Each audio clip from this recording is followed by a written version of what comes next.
আসলে ঘটনা ঘটে যাওয়ার পরে নিজে উপলব্ধি করতে পারি যে বিগত দিনে যে ঘটনা মানে কাজগুলো করলাম সেগুলো ঠিক না। যখন তুমি এই জিনিসগুলো করছিলে তখনও কি বুঝতে পারছিলে না যে এই কাজগুলো ঠিক হচ্ছে না? আসলে যখন আমি এই কাজগুলো করতেছিলাম তখন মানে একসাথে তো আর এত বড় অপরাধ করি নাই, কিন্তু ছোট ছোট থেকে যখন this is a very very important point. প্রিয় শ্রোতা, নোট দিস। আমরা গল্প শুরু করছি যে একসাথে এত বড় অপরাধ করেনি, সুতরাং রিয়ালাইজেশনটা হয়নি। ও যেটা করেছে ছোট ছোট ছোট ছোট ছোট করে অপরাধ করতে করতে করতে করতে অপরাধের ধরনটা এত বড় হয়ে গেছে। ওই সেই কথার মতো যে বিন্দু বিন্দু কণা থেকে সিন্ধুর জন্ম, সিন্ধু নদের জন্ম। ঠিক আছে, সুতরাং আজকের এই গল্পটা খুবই ইম্পর্টেন্ট, কারণ ওর গল্পটা অনেকের জীবনের সাথে মিলে যাবে, অনেকের জীবনের সাথে। ওকে, কি নাম বলছিলেন? মোহাম্মদ রাফি। রাফি, সো শুরু করেন আপনি একেবারে ছোটবেলা থেকে যেখান থেকে বলার আছে। তো আমি আমার গল্পটা শুরু করার আগে একটু আমার আব্বু আর আম্মুর ডিটেলসটা একটু জানাই সবাইকে। তো আমার আব্বু আমার মতো ছোট থাকতে যখন 20 বছর তখন চট্টগ্রামে আসে কাজের উদ্দেশ্যে, কর্মস্থল ঠিক করার জন্য। তো এখানে চট্টগ্রামে থেকেই কর্মস্থল ঠিক করে কাজকর্ম করে। ওইখানেই পারিবারিকভাবে আমার আম্মুর সাথে আব্বুর বিবাহ হয়। তো আমার ভাইয়ার জন্ম হয় 1996 সালে। তো এরপর পরই আমি 1998 সালে 16 ডিসেম্বরে জন্মগ্রহণ করি। তো দিনগুলো খুবই ভালো যাচ্ছিল, কিন্তু আব্বু মানে আমার আব্বুর যে মেজাজ তিনি খুব উগ্র মেজাজি। তার যখন মাথা যখন গরম হয় তখন তিনি খুব মানে কি বলবো, খুব ভয়ঙ্কর হয়ে ওঠেন। আচ্ছা, যাই হোক, আমি আমার কথাটাই বলি। আমার যখন 6 বছর বয়স, আমি তখন ক্লাস শিশু শ্রেণীতে পড়ি। আব্বু আম্মুর খুব যেহেতু দ্বিতীয় সন্তান আমি, তাও ছোট, তো খুব ভালোবাসতো, আমাকে আদর করতো। তো তখন আমাদের একটা দোকান ছিল, আব্বু ওই দোকানটা চালাতো। ভাইয়া পড়তো ক্লাস 3-তে আর আমি পড়তাম শিশু শ্রেণীতে। তো আব্বুর পাশাপাশি ভাইয়াও দোকানে বসতো। তো ভাইয়া দোকানে বসতো, এদিক দিয়ে পড়ালেখা চলছে, খুব ভালো চলতেছিল। যখন আমি শিশু শ্রেণী থেকে 1 উঠি তখন আমার রোল হয় 1। তখন আব্বা আরও অনেক খুশি হয়। আব্বু ওই খুশিতে আমার জন্য অনেক কিছু কিনে আনে, যেটা আমার এখনও খেয়াল আছে।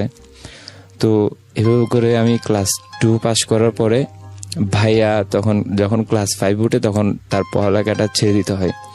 কারণ আব্বু ভাইয়াকে বলছিল যে একা তার দ্বারা দোকান চালানো সম্ভব হচ্ছিল না, যাতে ভাইয়া আব্বু একটু সহযোগিতা করে। কিসের দোকান ছিল? মুদির দোকান। যখন তোমার ভাইকে এটা বললো যে ক্লাস 5-এ পড়া অবস্থা, তখন তুমি কোন ক্লাসে পড়ো বা তোমার বয়স কত? আমি তখন 3-তে। ক্লাস 3-তে। ওকে, 2 বছরের ছোট বড় তোমরা? হ্যাঁ, বলো। তখন ভাইয়াও তো এতটুকু পড়ালেখা সম্পর্কে ধারণা ছিল না যে পড়ালেখা ভবিষ্যতে কতটুকু কাজে লাগবে বা এরকম। তো ভাইয়া একটু মানে কি পড়ালেখা করতে চাইতো না। তো ভাইয়াও আব্বুর কথা মেনে নিল, দোকান ভাড়া শুরু করলো। তো এরকম আমিও আচ্ছা সরি তখন এর পাশাপাশি ভাইয়া যখন দোকানে বসে, এর পাশাপাশি আমাদের আরেকটা দোকান নেই, একই গলিতে আরেকটা দোকান নেই। তখন আমাদের 2টা দোকান, একটা ভাইয়া চালাতো মুদির দোকান, আরেকটা চালাতো তরকারি এবং প্লাস মুদির দোকান, সেটা আব্বু চালাতো। আচ্ছা। তো আমিও মাঝের মধ্যে দোকানে সময় দিতাম। তো আমার লাইফের প্রথম ভুল এখান থেকে শুরু, যে আমি যখন দোকানে বসতাম তখন আমি দোকানের ক্যাশ থেকে টাকা চুরি করতাম। তুমি প্রথম দিন যেদিন টাকা চুরি করলে সেদিনের ঘটনাটা মনে আছে? জি। আচ্ছা, সেদিনের ঘটনাটা কি ছিল আমাকে একটু বলো তো। সেদিন আমি স্কুল থেকে আসলাম। আচ্ছা। তখন ছিল প্রায় 4:30। তো আসার পর আব্বু বলতেছে যে তুই একটু দোকানে বস, আমি গোসল করে খাওয়া দাওয়া করে আসি। তো সেদিন সারাদিনের বেচা কিনা ছিল। তো তখনকার সময়ে আমি স্কুলে যাওয়ার সময় আব্বু আমাকে জাস্ট 2 টাকা দিত। ওই 2 টাকা দিয়ে আমি অনেক কিছু খেতে পারতাম। তারপরেও কেমন জানি মনে হলো যদি আর কিছু টাকা হয় তাহলে বন্ধু বান্ধব নিয়ে একটু মজা মানে আনন্দ করা যায় আর কি স্কুলে। তো এরকম করে আমি প্রথম দিনেই, আমার এখনো খেয়াল আছে, প্রথম দিনে আমি একটা 500 টাকার নোট নিই।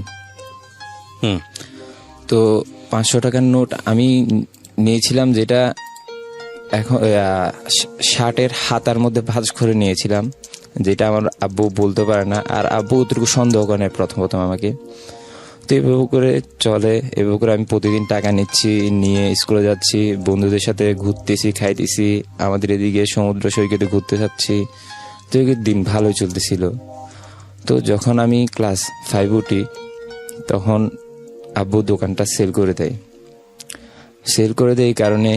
কারণ তখন এলাকাতে দোকান বেড়ে যাচ্ছিল এবং আল্লাহর রহমতে আমি কখনো বলবো না যে আমাদের দোকান লসে ছিল, ভালোই লাভে ছিল মোটামুটি। কিন্তু আব্বু বলতেছিল যে এই এলাকায় দোকান দিয়ে তেমন ভবিষ্যতে কোনো কাজ আসবে না, যদি এখনো ভালো ইনকাম হয় কিন্তু ভবিষ্যতে কোনো কাজ আসবে না, আব্বুর যেটা কথা ছিল। যার কারণে আব্বু দোকান বিক্রি করে দেয়। বিক্রি করে দিয়ে ভাইয়াকে চাকরির জন্য বলে, যেহেতু পড়ালেখা করার সময় নেই আর ফ্যামিলিতে আমার আব্বু এক ইনকাম আর এদিক দিয়ে আমি বড় হচ্ছি, প্লাস ওদিক দিয়ে আমার বোনও হলো, তখন যে সংসারের প্রেশারটা আরো বেড়ে গেল।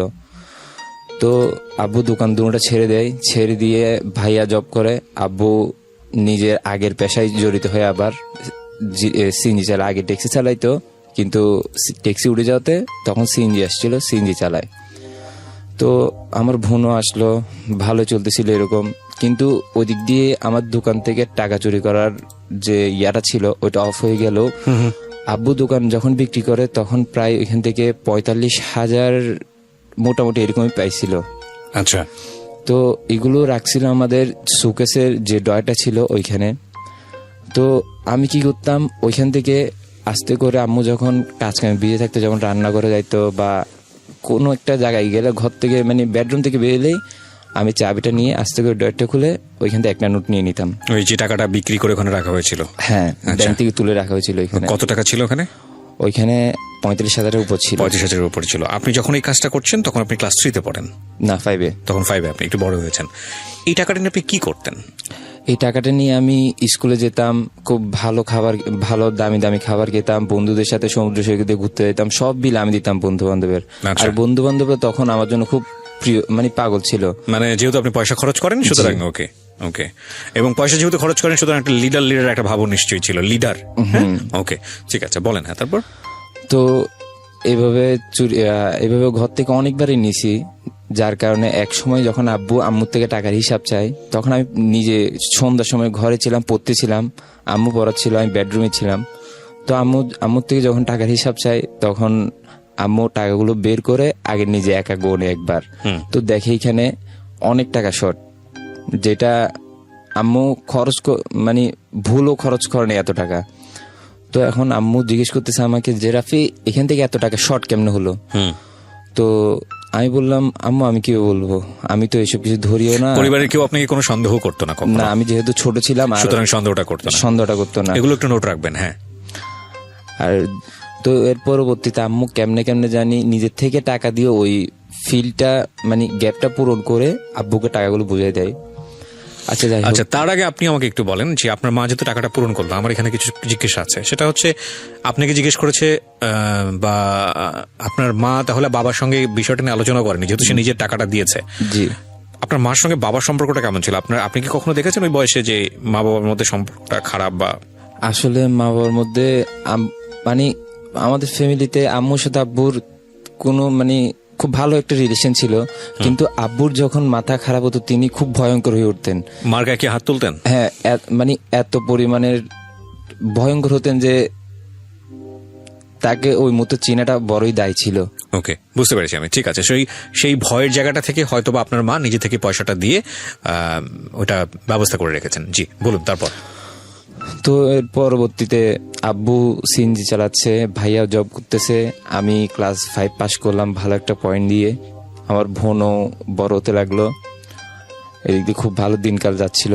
তো যখন আমি ক্লাস 5 পাস করি তখন আমি চিরাং স্টিমিল হাই স্কুল, চট্টগ্রামের বিখ্যাত একটা স্কুলে ভর্তি হই, ভালো মানে একটি স্কুল। তো ওইখানে ভর্তি হওয়ার পর আমি একটা কোচিংয়ে ভর্তি হলাম। তো আব্বু আর ভাইয়া যেহেতু বিজি আর আম্মু যেহেতু ঘরের কাজে বিজি, সেহেতু আমার স্কুলের এত কেয়ার করতো না, তারা মানে খোঁজ খবর নিত না। তো আমি স্কুলে যেতাম, প্রাইভেটও যেতাম, এরকম করতাম।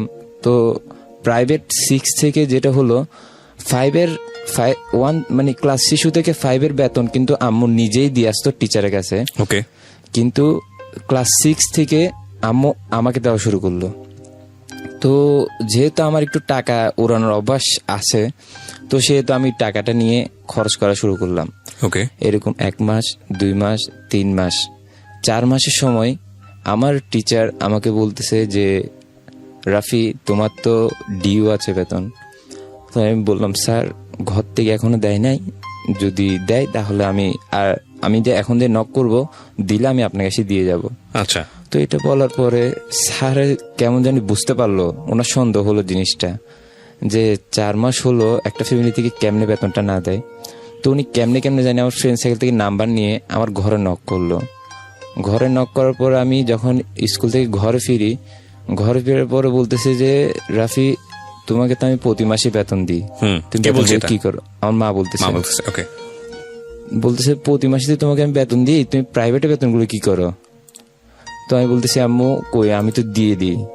বলতেছে মিথ্যা কথা বলতেছে কেন, তোমার স্যার আমাকে কল দিছে। তো এরপর আমি আর আম্মুকে কিছু বলি না। আম্মু আমাকে অনেক বকাঝকা এবং মারধরও করে, আর আম্মু সেটা আব্বুর সাথে কখনো শেয়ার করে নাই। কারণ যেহেতু আমি আগে বললাম যে আব্বু যখন রেগে যায় তখন তিনি অনেক ভয়ঙ্কর হয়ে ওঠে। তো এরকম আম্মু ওই বেতনটা আবার দেয় টিচার, তখন আম্মু নিজে যে দিয়ে আসে বেতনটা, স্কুলের বেতনটা আম্মু যে দিয়ে আসে। তখন আমার ভাইয়া যখন জব করতো তখন একটা মেয়ের সাথে রিলেশন হয়, ওইটা কেমনে জানি আব্বু জানতে পারে।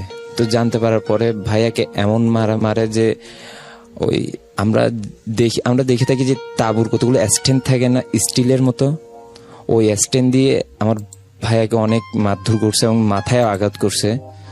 তো এর পরবর্তীতে আমি যখন চিল্লাচিল্লি করতেছিলাম, আঙ্কেলকে ডাকার জন্য চেষ্টা করতেছিলাম, তখন আব্বু আমাকেও মারে। তখন আমাকে মারে যে গাছ দিয়ে। তো মারার সময় আমার হাতের কনিতে পরে, হাতটা কনিতে আঘাত পেয়ে মচকে যায় যেখানে। ওকে, আচ্ছা এরপর তখন তুমি কোন ক্লাসের স্টুডেন্ট? তখন আমি 7 ক্লাস 7-এ পড়ো। ওকে। তখন আম্মু কোনো মতে পাশের ঘরে নিজে বরফ দিয়ে সুস্থ করে এবং আমাকে ওষুধ টষুধ কিনে দেয় আম্মু। তো এভাবে যাচ্ছে সময়। তো এর মধ্যে ক্লাস 7-এর লাস্টের দিকে, মানে কি যখন 8 মাস, কারণ আমরা তো 12 মাসে 1 বছর হয়, আর তখনই আমাদের একটা ইয়ার শেষ হয়। তো যখন 8 মাস চলে তখন আব্বু বাহিরে চলে যায় সিএনজি চালানো বাদ দিয়ে। সেখানে আমার আম্মুর বোনের স্বামী থাকতো, তো ওইখানে চলে যায় আব্বু। তো ওইখানে চলে যাওয়ার পরে প্রায় 3.5 লাখ টাকা মতো খরচ হয়। তো আব্বু ওইখানে যাওয়ার পরে এদিকে আমার একটা বড় ভাই ছিল, আমি একটু খেলাভক্ত ছিলাম, এখনো আছি অনেকটা খেলাভক্ত আমি। তো আমি একটা বড় ভাইয়ের সাথে পরামর্শ করে, এবং বড় ভাই আমার খেলা দেখে উনি নিজেও আমাকে পরামর্শ দিয়েছিলেন। এই পরামর্শ জায়গা থেকে আমি একটু পিছনে যাই, কারণ আমার অনেক কিছু মনে থাকবে না, গল্পটা যখন সামনের দিকে চলে যাবে। সরি প্রিয় শ্রোতা, একটু ইন্টারাপ্ট করছি, বাট এটা খুব ইম্পর্টেন্ট।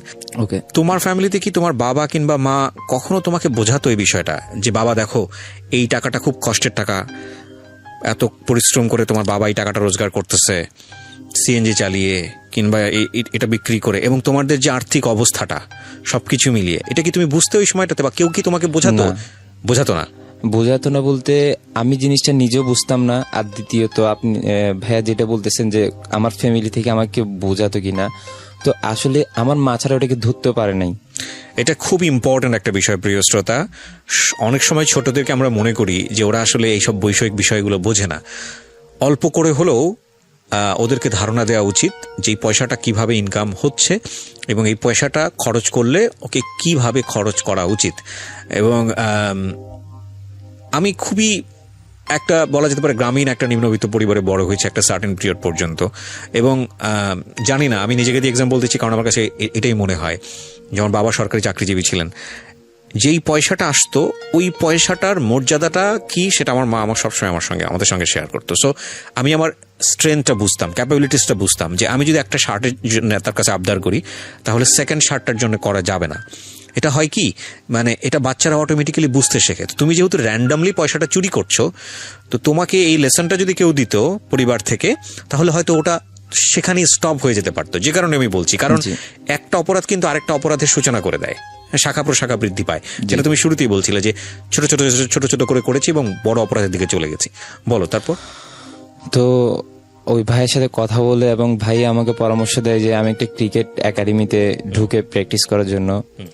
তো আব্বু চলে যাওয়ার পরে কয়েকটা মাস ভালো ছিল বলতে ঘরে কিছু টাকা পয়সা রেখে গিয়েছিল, ওইগুলো দিয়ে ভালোই চলতেছিলাম।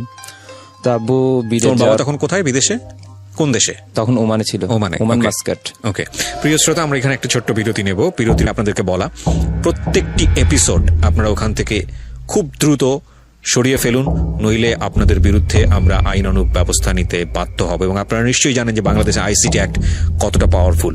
সুতরাং আমরা আপনাদেরকে রিকোয়েস্ট করছি, এতদিন যা করেছেন বুঝে না বুঝে, যেহেতু এই কন্টেন্টগুলো ঢাকা এফএম এর পেইড কন্টেন্ট, সুতরাং এগুলো নিয়ে অন্য কেউ এই কাজটা করুক এবং এটা আমাদের প্রচারে সমস্যা হচ্ছে, এই জন্য আমরা আপনাদেরকে প্রথম পর্যায়ে বিনীতভাবে অনুরোধ করেছিলাম। আমরা এখনো দেখতে পাচ্ছি আপনারা এই কাজটা করে যাচ্ছেন। আপনাদেরকে শেষবারের মতো সতর্ক করছি, প্লিজ স্টপ দিস ইমিডিয়েটলি। ওকে, যেখানটায় আমরা ছিলাম, রাফি, তারপর? তো আব্বু ওমান মাস্কাট চলে যায়। তো ওইখানে গিয়ে তিনি গত যখন যায় তার থেকে 5 মাসের মধ্যে একটি টাকা পাঠাতে পারেনি এই কারণ ওনাকে নিয়ে যাওয়া হয়েছে ফ্রি ভিসায়, কিন্তু ভিসার দামটা আঙ্কেল নিয়ে নিয়েছিল। কারণ আব্বু বাংলাদেশে থাকার সময় ওই ভিসার মূল্যটা বোঝে নাই, কিন্তু ওইখানে গিয়ে বুঝতে পারছে উনি কত বড় প্রতারণা করছে আমাদের সাথে। তো ওইখানে যাওয়ার পর আব্বুকে কোনো ধরনের সাইড দেওয়া হচ্ছিল না। ওকে, কারণ একটা মানুষ যদি নতুন কোনো একটা জায়গায় যায়, তাকে যদি কোনো ধরনের সাইট বা কোনো ধরনের হেল্প, যদি কোনো কিছু দেওয়া না হয়, তাহলে সেই মাসে নতুন জায়গায় এসে কোনো কিছু করতে পারে না। তো আব্বু সেরকম কোনো ধরনের আব্বু সাইট দিচ্ছিল না। এবং একটা মানুষ যে জেনারেল ডিউটি করার পর একটা ইনকাম করার, ওটা বাইরে যারা আছে সবাই করে, জেনারেল ডিউটির পর তার একটা আউট ইনকাম করে। তো আব্বুকেও সেই ইনকাম, আব্বু সেটা আউট কাজটা করতো, কিন্তু ইনকামটা নিতকে ওই সে আমার আঙ্কেল নিয়ে নিত। কারণ আঙ্কেলের উপর কিছু বলতে পারতেছিল না, কারণ যেহেতু আঙ্কেলের আন্ডারে গেছিল। আর পতাকাটা ওইখানে কিন্তু একটা পতাকা থাকে, যেটা বেরিলে ওই পতাকাটা না থাকলে পুলিশে ধরে ওই দেশের। তো ওই পতাকাটাও আঙ্কেল নিয়ে রাখতো। তো আব্বু এরকম অনেক কষ্টে দিন যাপন করার পর, তো আব্বু 5 মাস পর থেকে 20,000 টাকা পাঠানো শুরু করলো। কিন্তু আব্বু যে এখান থেকে 3.5 লাখ টাকা খরচ করে গিয়েছিল, এগুলোর অর্ধেক ছিল ক্যাশ, আমাদের সঞ্চিত টাকা, আর অর্ধেক ছিল মানুষ থেকে লোন নেওয়া টাকা। যে 5 মাস পর 20,000 টাকা করে পাঠানো শুরু করলো, সেই 20,000 টাকাগুলো লোন পরিশোধের কাজে লাগতেছে। আর এদিক দিয়ে আম্মু জব নিল, ভাইয়া চাকরি করতেছে। তো তখন এমন একটা অভাব পড়ছে ঘরের মধ্যে, ভাইয়া আমি আপনাকে বুঝতে পারবো না ভাইয়া।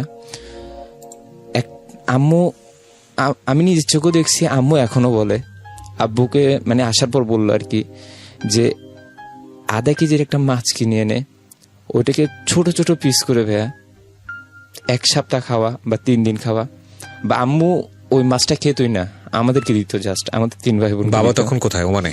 বাবা ওমানে অনেক কষ্ট করতেছে। তো তখন কি তুমি চুরিটা করতে? না, তখন এই জিনিসটা আমাকে এতই হার্ট করলো, আমি নিজেকে অন্য জায়গায় আবিষ্কার করি। ফাইন, ফার্স্ট টাইম তুমি রিয়ালাইজ করলা যে আলটিমেটলি কাজটা তোমার করা ঠিক হয়নি। এটা তোমার কোন ক্লাসে গিয়ে? এটা তখন আমি 7, ওই যে 8 মাস বললাম, 8 মাস ওই সময়টাতে। এইটা নতুন উঠছে, এইটা 2 মাস। ওকে, তারপর? তো আমি চিন্তা, রাতে ঘুমানোর সময় চিন্তা করতাম যে আমি যে এতদিন টাকাগুলো যে চুরিটা করছি, যে ক্ষতিটা করছি, সেই টাকাগুলো আজকে যদি থাকতো, তাহলে বেশি কিছু না, সামান্য কিছু একটা করা যাইতো। আচ্ছা, তো আমি এরপর থেকে নামাজ কালাম শুরু করলাম, পড়ালেখা মন দিয়ে করতেছি, এমন কি আমার বোনকেও খুব কেয়ার করতেছি, আম্মুকে যতটুকু পারি হেল্প করতেছি। তখন তোমার একটা বোন হয়েছে? জি। ওকে। তখন আমার বোনটা, যখন আমি 8-এ ছিলাম, তখন আমার বোনটা ক্লাস 2-এ। তো আমি ওদিকে আবার ক্রিকেট প্র্যাকটিস চালাচ্ছি। তো ক্রিকেট প্র্যাকটিসটার জন্য কিন্তু ভাইয়া প্রথম ইনস্ট্রুমেন্ট কেনার জন্য বলেন বা ড্রেস কেনার জন্য, ভর্তি হওয়ার জন্য অনেক টাকা একটা ব্যাপার আছে। তো ওই যে আমি যে ভাইয়াটার সাথে কথা বললাম, সেই ভাইয়াটার সাথে শেয়ার করার পরে ফ্যামিলি অবস্থাটা, উনি অনেকটা আমাকে হেল্প করে। তো হেল্প করার পরে আমি চট্টগ্রামে একটা বিখ্যাত একটা দলে প্র্যাকটিস টিমে একটা ভর্তি হলাম। তো আমি নামটা প্রকাশ করতে চাচ্ছি না। ঠিক আছে, হ্যাঁ। তো ওইখানে খেলার পরে অনেকটা ভাইয়া আমাকে খুব সাপোর্ট দিচ্ছে, এবং কি ভাইয়া কোচের সাথে পরিচিত ছিল, উনিও খুব একটা ভালো সাপোর্ট দিচ্ছে। আমিও মন দিয়ে প্র্যাকটিস করতেছি, পড়ালেখা করতেছি। তো এক সময় একটা ম্যাচ আসে আমাদের, যে অন্য একটা দল থাকে, প্র্যাকটিসের যে ইয়াগুলো থাকে, ওইগুলোর সাথে মাঝে মধ্যে ম্যাচ হয়। তো ওই ম্যাচে আমি খেলার জন্য চান্সও পাই। তো চান্স পাওয়ার পরে দিয়ে আমিও সেই ম্যাচে খুব ভালো খেললাম। সেই ম্যাচে আমি 86 রান করি। তো 86 রান করার পর কোচ খুব উৎসাহ দিল, বলল যে আরো বড় বড় ম্যাচ খেলার জন্য প্রস্তুত হও। জাস্ট ওই কথাটা আমার কেউ বলবো, মানে ওই কথাটা এত যে মানে এতটুকু আমাকে ইয়া করলো, মানে ইন্সপায়ার হলাম, যে চিন্তা করলাম যে অন্য কিছু না হোক, এটা যে যদি কিছু একটা করতে পারি, নিজের ফ্যামিলিটাকে আবার ব্যাক করতে পারি ক্রিকেট দিয়ে। ক্রিকেট দিয়ে। ওকে। তো এর পরবর্তীতে আমি ক্রিকেটের জন্য ঘর থেকে আর একটা টাকাও নিচ্ছি না। তখন ওইখান থেকে যা মানে খুব বেশি না হলো কম যা পেতাম ওইগুলো দিয়ে আমার চলে যেত আর কি। তো আব্বু এভাবে ওদিকে জাস্ট বেশি না 20,000 বা 25,000, এর বেশি একটা টাকা পাঠাতে পারতো না, কারণ ওইখানে ওনার একটা খাওয়া দাওয়ার ব্যাপার স্যাপার আছে। তো এরকম চলতে চলতে আমি একটা ক্লাস 8-এ যখন নতুন উঠছিলাম তখন একটা কোচিং সেন্টার ভর্তি হই। তো ভাই আমি একটু বলে দিই যে আমার কিন্তু আবার মানে ফ্রেন্ড খুব, আমি ফ্রেন্ডদের খুব লাভ করি। আচ্ছা। বাট সেটা মেয়ে ফ্রেন্ডদের না, জাস্ট অনলি ছেলে। তো সেইখানে আমি আমার ওই যে ক্লাস 5-এ পড়ছিলাম, শিশু থেকে 5 পর্যন্ত যে স্কুলে, সেই স্কুলে 4টা ফ্রেন্ড ছিল মেয়ে, এবং 2টা ছেলে বন্ধু ছিল ছেলে। তো ওদের সাথে মিলে মিশে পড়ালেখা করতে থাকি। তো অনেক সময় আমি মেয়েদের সাথে খুবই কম কথা বলতাম। তো ভাইয়া মানে আমাদের ক্লাস মানে কোচিং টিচার যিনি ছিল, উনি বলতো যে কিরে তুই এভাবে করে সবসময় চুপ করে কেন থাকিস, বা তোরে যখন ছেলেদের আলাদা ক্লাস হয় তখন তো অনেক মানে অনেক চিল্লাপাল্লা করিস, বাট এখন কেন না? তো আমি বললাম যে ভাইয়া না একটু প্রবলেম আছে। তো প্রবলেম বলতেছে ভাই কি? তো আমি বললাম না ভাইয়া কিছু না। বলতেছে আচ্ছা ঠিক আছে। তো ছুটি দেওয়ার পর উনি আমাকে বসায় রাখছে। বসায় রাখার পরে জিজ্ঞেস করতেছে যে আচ্ছা বল, সত্যি বল প্রবলেমটা কি? আমাদের কি ভালো লাগতেছে না নাকি পড়তে ভালো লাগতেছে না? আমি বলছি ভাইয়া ওইসব কিছুই না, জাস্ট প্রবলেমটা হলো যে আমার খুব মানে নিজে থেকে মানে লজ্জা বলতে নিজের সংকোচ হয় এক কথায়। তো ভাইয়া বলতেছে আরে পাগল, তোর যে দিদি মানে যে আমাদের যে কোচিং সেন্টারের যে আপুটা ছিল, বলতেছে তোর ওই দিদি আর আমাদের মধ্যে ফ্রেন্ডশিপ দেখছোস, আমরা 5 বন্ধু। কেন? হ্যাঁ ঠিক আছে, বাহিরের মেয়ের সাথে সংকোচ করতে পারো, কোনো সমস্যা নেই, কিন্তু তোর নিজেরা ক্লাস শিশু শ্রেণী থেকে 5 পর্যন্ত পড়ে আসছোস, ওই ফ্রেন্ডদের সাথে সংকোচ কিসের?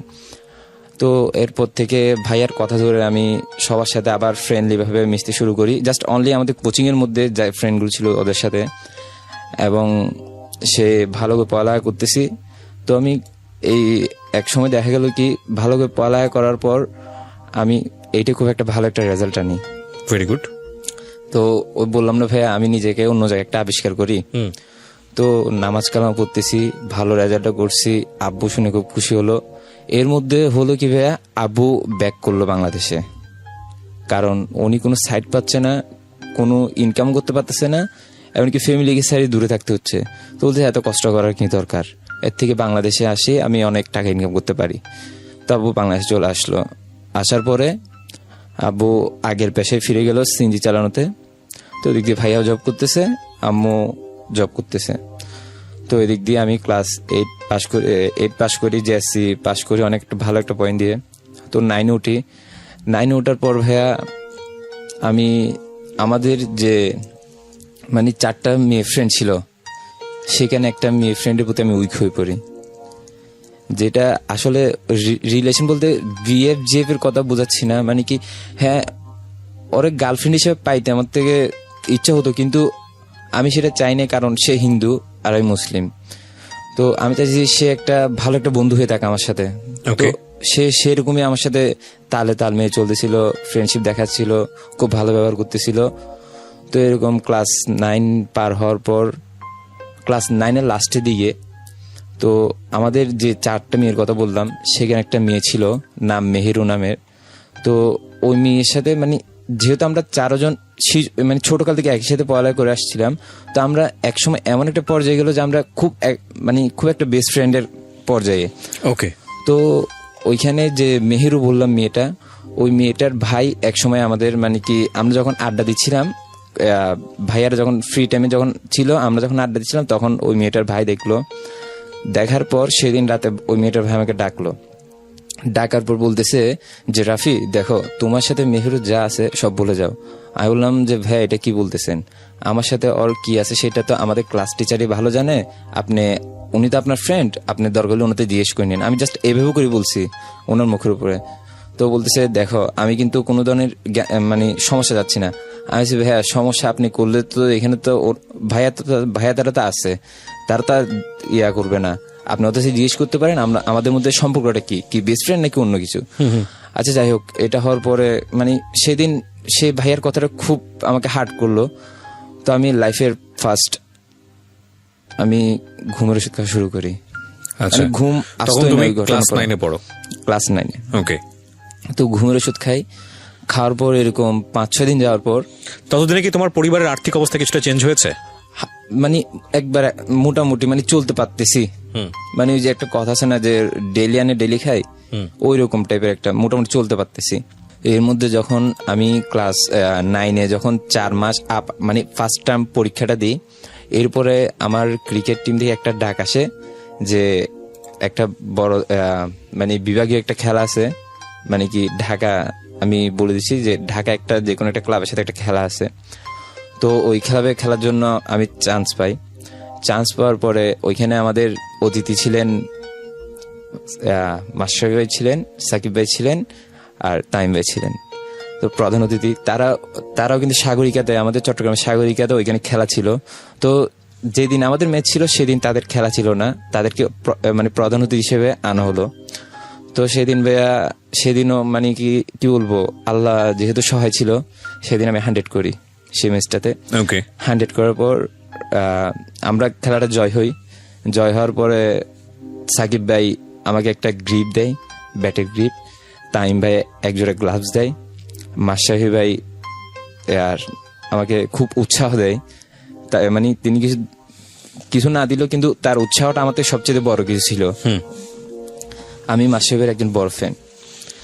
তো হ্যাঁ বলো তারপর। তো পরে এরকম এই খেলাটা যাওয়ার পরে এরপর যখন আমি নেক্সট উইকে যখন প্র্যাকটিস করতে আসলাম, তখনই আমার আঙ্গুল একটা ভেঙে যায় আর কি, বল লেগে। তো এরপর থেকে আব্বু অনেক টাকা পয়সা খরচ করে আঙ্গুলটা ঠিক করার জন্য। এরপর থেকে আর আব্বু আমাকে ক্রিকেট খেলতে দেয়ও না, কারণ বলতেছে যে আমাদের এরকম একটা ফ্যামিলি যদি তোর আল্লাহ না করে আজকে বড় একটা কিছু হতো, তখন আমরা কি করতাম, কেমনে এটা সমাধান করা যেত। আচ্ছা যাই হোক, আমার ক্রিকেট লাইফটা ভাই অতটুকুতেই শেষ হয়ে যায়। আমি আর পরে কোনো কামব্যাক করিনি ক্রিকেটে। তো পরবর্তীতে যে মেয়েটাকে নিয়ে তোমার জটিলতা হচ্ছিল, হ্যাঁ জি, ওই আমার কিন্তু ওই ফার্স্ট ওইখান থেকেই ঘুমের ওষুধ খাওয়া শুরু করা। আমি এটা 4-5 দিন খাওয়ার পর, রেগুলার 4-5 দিন রাতে খাওয়ার পর, শেষ একবার রাতে আমি যেদিন লাস্ট খাওয়াটা অফ করে দিচ্ছি, সেই রাতে আমি দোকান থেকে কিনে নিয়ে আসতেছিলাম। তো এখানে একটা বড় ভাইয়ের সাথে আমার দেখা হয়। সেই বড় ভাইটার নাম ছিল হানিফ, তিনি শিপিং জব করে। তো ওই বড় ভাইটা আমাকে ডেকে বলতেছে, তখন কি ভাই আমি নিজেকে এমনভাবে আবিষ্কার করি যে গল্লিতে আমি যেহেতু সেখানে আমার জন্ম এবং আব্বু ছোটবেলাতে সেখানে, তো সবাই চিনে এবং দেখলে বলে বাবা ভালো আছোস, রাব্বি কোথায় যাচ্ছ, খুব আদর করতো আমাকে, স্নেহ করতো, কারণ নিজেকে ওইভাবে করে তৈরি করে ফেলি আমি।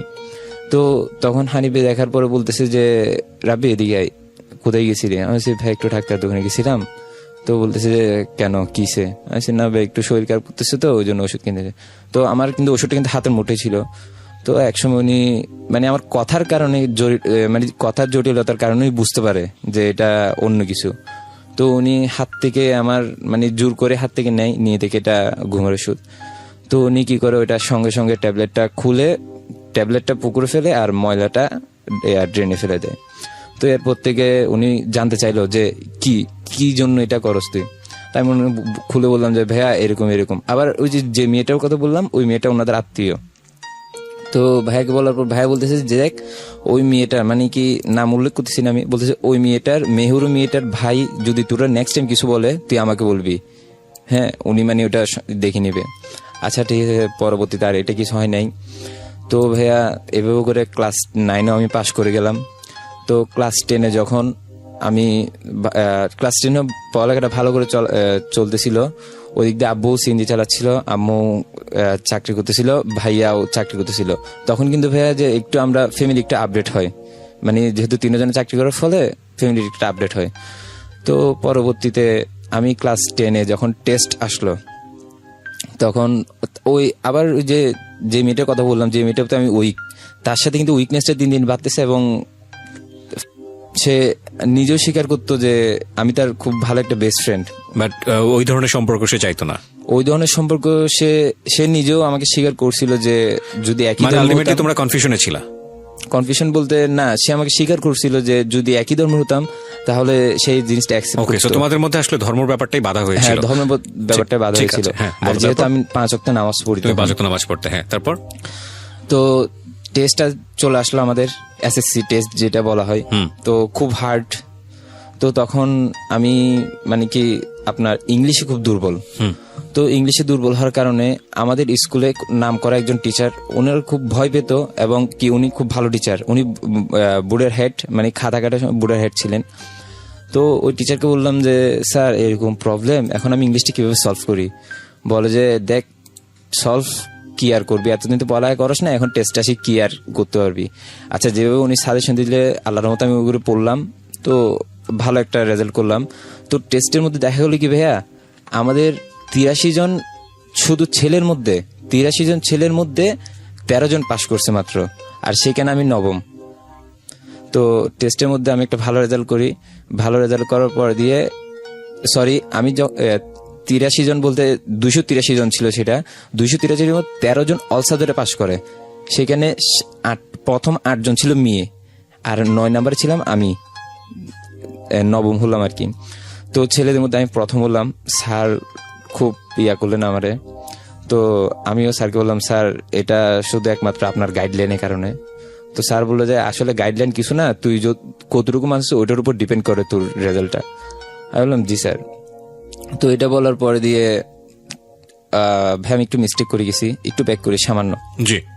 তো ওই যে টেস্ট যখন রেজাল্টটা দেয়, তখন আমার মাথার মধ্যে ছিল এটাই, যদি আমি বাই চান্স যদি ফেল করি তাহলে আমার ফ্যামিলি থেকে পড়ানোর মতো, কারণ আমি নিজে চোখে দেখছি আমার ভাইয়ের লাইফটা কিভাবে ধ্বংস হয়েছে, ভাইয়া পড়ালেখা করতে পারে না, কারণ আব্বুর এক কথাই সব শেষ। তো আমি চিন্তা করছি যদি আমি বাই চান্স ফেল করি তাহলে আমার আব্বু তো কখনো পড়ালেখা করাবে না আমাকে। আর তো এটা খুব আমাকে টেনশন করে খাচ্ছিল। তো যখন রেজাল্ট দেয় তখন আমাদের এখানে তিন স্টেপে রেজাল্ট দেয়। এক স্টেপ হলো যে যারা মেধা তালিকায় তাদেরটা উপর দেয় 2 তলায়, আর যারা অল সাবজেক্টে পাস তাদেরটা দেওয়া হয়েছিল নিচ তলায়, আর যারা 1-2 সাবজেক্টে ফেল, মানে কি 3 সাবজেক্টের ছাড় দিয়েছিল, যারা 1-2 সাবজেক্টে ফেল তাদেরটা ওই অল সাবজেক্টে পাশে দিয়েছিল। আমি নিজে আশা করি না কখনো যে মেধা তালিকায় আসবো। তো প্রথম নিচে যারা 1-2 সাবজেক্টে ফেল আর অল সাবজেক্টে পাস তাদেরটা দেখলাম, তাদের মধ্যে আমার রোল নাম্বারটা নেই। তো আমি খুব হতাশা হয়ে গেলাম যে অবশ্যই আমি ফেল, কারণ আমারটা এখানে আসে নাই, মেধা তালিকায় তো প্রশ্নই ওঠে না। তো আমি আমার বন্ধু বান্ধবের সাথে যারা ফেল করছে তাদের সাথেই বাইরে গেলাম। বাইরে গিয়ে বললাম, মানে একটা খুব মাঠের মধ্যে গেলাম। তো ওইখান থেকে আমার সিগারেট খাওয়া শুরু, ওইখান থেকে তাদের আমি স্মোক শুরু করি। তো যখন স্মোক করতেছিলাম তখন আমার ওই ফ্রেন্ডটা, যে ফ্রেন্ডের প্রতি আমি উইক ছিলাম, ওই ফ্রেন্ডটা কল দিয়ে বলতেছে যে রাফি তোর রেজাল্ট কি খবর? আমি বললাম তো কই, আমি তো রেজাল্ট আসে না, আমি ফেল। তো এটা বলে কান্না করতেছিলাম আমি। তখন বলতেছে যে আসলে তোর এখানে খাতায় নাম কি? বলতেছে যে রাফি চৌধুরী। আমি বললাম জি হ্যাঁ। তো বলতেছে তোর তো নবমে আসছে নাম, রাফি চৌধুরী নবমে আসছে। তখন ভাইয়া কি বলবো, মনে হচ্ছে যে আমি আকাশে উঠতেছি তখন এই সুখটা শুনে।